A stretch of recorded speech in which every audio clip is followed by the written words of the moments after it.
Hi guys, ಎಲ್ರಿಗೂ ನಮಸ್ಕಾರ. ಈ ಒಂದು ವಿಡಿಯೋದಲ್ಲಿ 2023-24 ಸಾಲಿನ ಪೊಲಿಟಿಕಲ್ ಸೈನ್ಸ್ ಬಿಟ್ಟ ಸ್ಥಳ ಅಂದರೆ ಇದು ಫಿಲ್ ಇನ್ ದ ಬ್ಲ್ಯಾಂಕ್ಸ್ ಕ್ವಶನ್ನ ನೋಡ್ತಾ ಹೋಗೋಣ. ಮೊದಲನೇದಾಗಿ ಜಿಲ್ಲಾಡಳಿತದ ಮುಖ್ಯಸ್ಥರು ಯಾರಾಗ್ತಾರೆ?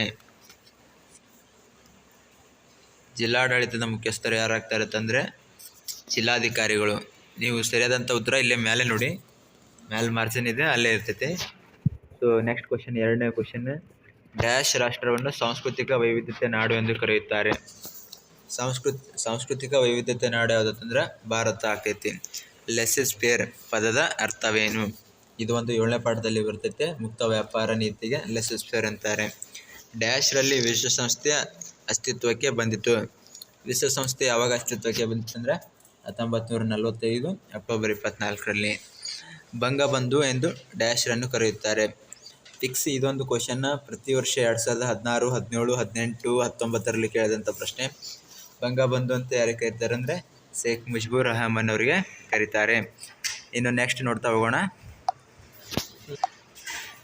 ಇನ್ನು ನೆಕ್ಸ್ಟ್ ಕ್ವಶನ್ನಲ್ಲಿ ಭಾರತದ ಸಂವಿಧಾನ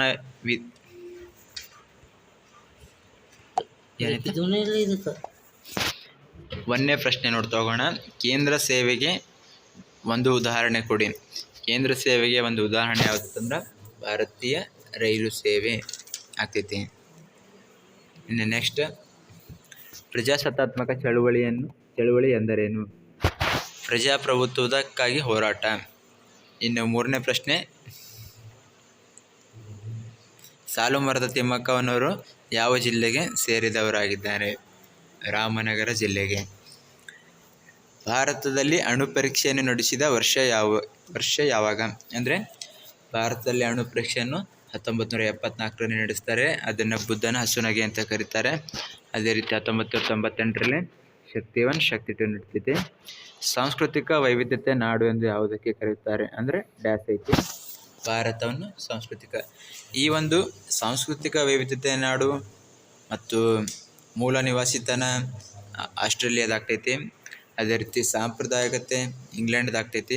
ಈ ಒಂದು ಮೂರರಲ್ಲಿ ಒಂದರ ಫಿಕ್ಸ್ ಕೇಳ್ತಾರೆ ಅವರು. ಮತ್ತು ನೆಕ್ಸ್ಟ್ ಕ್ವಶನ್ ನೋಡ್ತಾ ಹೋಗೋಣ. ಜಿಲ್ಲಾಡಳಿತದ ಮುಖ್ಯಸ್ಥರು ಯಾರು?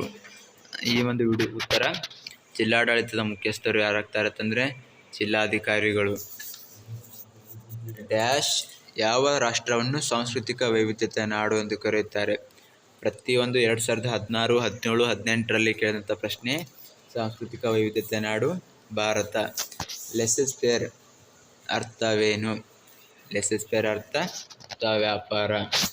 ಡ್ಯಾಶ್ರಲ್ಲಿ ವಿಶ್ವಸಂಸ್ಥೆ ಅಸ್ತಿತ್ವಕ್ಕೆ ಬಂದಿತ್ತು 1945ರಲ್ಲಿ. ಡ್ಯಾಶ್ರಲ್ಲಿ ಬಂಗಬಂಧು ಎಂದು ಡ್ಯಾಶ್ರನ್ನು ಕರೆಯುತ್ತಾರೆ. ಶೇಖ್ ಮುಜಿಬುರ್ ರಹಮಾನ್ ರವರನ್ನು ಬಂಗಬಂಧು ಎಂದು ಕರೆಯುತ್ತಾರೆ. ಅದೇ